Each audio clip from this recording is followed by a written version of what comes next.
Selamat datang di channel Mas Hasbi, Property and Financial Syariah Consultant. Ketika rumah sudah menjadi sebuah kebutuhan, biasanya masyarakat itu akan membeli rumah tersebut.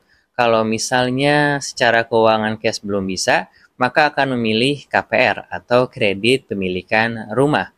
Kali ini kita akan bahas gimana caranya biar KPR di perbankan syariah itu mudah untuk di-approve. Ketika mengajukan KPR, biasanya itu nasabah deg-degan banget nih, apalagi kalau misalnya baru pertama kali, terus minim informasi, terus terlalu dengerin dari marketing banknya saja, atau hanya itu saja informasi yang mereka dapat. Nah, kita akan bahas beberapa standar yang membuat sebuah KPR itu mudah untuk di-approve. Yang pertama itu adalah kualitas BI checking atau slik OJK dari nasabah tersebut. Ini adalah sebuah gerbang atau sebuah jembatan nomor satu utama banget sebelum melakukan analisis dari data-data yang lainnya. Kenapa? Karena di Indonesia itu untuk kualitas kreditnya sudah diatur ya oleh negara. Di OJK itu ada namanya SLIK atau Sistem Layanan Informasi Kreditur. Ini untuk men-tracking seberapa bagus nasabah dalam membayar suatu cicilan. Akan terlihat karakternya, apakah pernah telat bayar atau tidak, atau masih ada tunggakan atau tidak, dan seberapa banyak cicilan yang dia miliki. Ini akan berpengaruh nanti dengan istilah yang namanya DBR, akan pengaruh juga dengan kolektibilitasnya atau kelancarannya.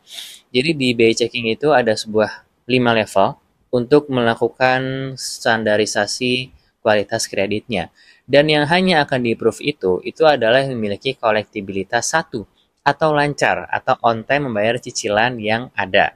Adapun kolektibilitas 2, 3, 4, sampai 5 ini adalah sebuah strata berdasarkan keterlambatan bayarnya, mulai dari telat hari sampai dengan telat bulan. Apalagi kalau sudah call 5, ini sudah melewati batas maksimal telat bayar. Dan biasanya untuk call 5 ini perbankan akan meminta nasabah untuk lunasin dulu cicilan yang ada, tunggakan yang ada, baru melakukan pengajuan KPR.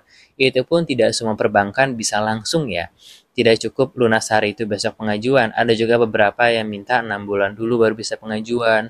Ada juga yang baru 3 bulan atau harus ada pengajuan yang lainnya. Itu menyesuaikan dengan aturan di perbankan masing-masing. Namun kalau misalnya masih call 2 atau call 3, ini biasanya akan dilihat case by case-nya. Karena setiap perbankan itu memiliki sistem yang memang mereka ada standarnya ya. Kira-kira ini bisa dikecualikan atau tidak. Nah, mengenai slik ini sebenarnya yang diselik itu tidak hanya pengajunya saja. Kalau misalnya sudah menikah, maka istrinya juga akan diselik datanya. Dan ternyata nih yang kerja suaminya, istrinya nggak kerja, dan istrinya ada selik pun yang bermasalah ya, itu juga tidak bisa melakukan pengajuan KPR. Harus dilunasi dulu, harus diberesi dulu baru bisa melakukan pengajuan. Tapi kalau misalnya belum menikah, itu biasanya yang diselik itu adalah KTP kedua orang tuanya. Namun, biasanya ada pengecualian nih, kalau misalnya lagi ada tunggakan bayar, itu nggak masalah untuk pengajuan KPR-nya. Akan berbeda kalau misalnya nasabah benar-benar baru pertama kali ngelakuin kredit. Beberapa perbankan itu ada yang nyuruh nasabahnya untuk kredit dulu, bikin recordnya dulu selama beberapa bulan untuk yang kecil-kecil aja. Atau ada juga yang memang, oh ya nggak apa-apa Pak, bisa langsung pengajuan saja. Walaupun sebenarnya hasil listriknya itu kosong. Ini beda-beda juga pengaturannya. Tapi pada intinya, kalau misalnya mau di-approve KPR-nya, yang paling utama adalah BI checking-nya itu lancar atau bagus. Serta ini sebenarnya biasanya menjadi sebuah promo bagi mereka seorang karyawan ASN, BUMN, atau swasta yang BI checking-nya bagus. KPR itu dapat fasilitas namanya instant approval atau approval-nya itu secara instan atau cepat. Bisa hanya hitungan jam, 3 jam, 4 jam, atau juga bisa selama beberapa hari saja.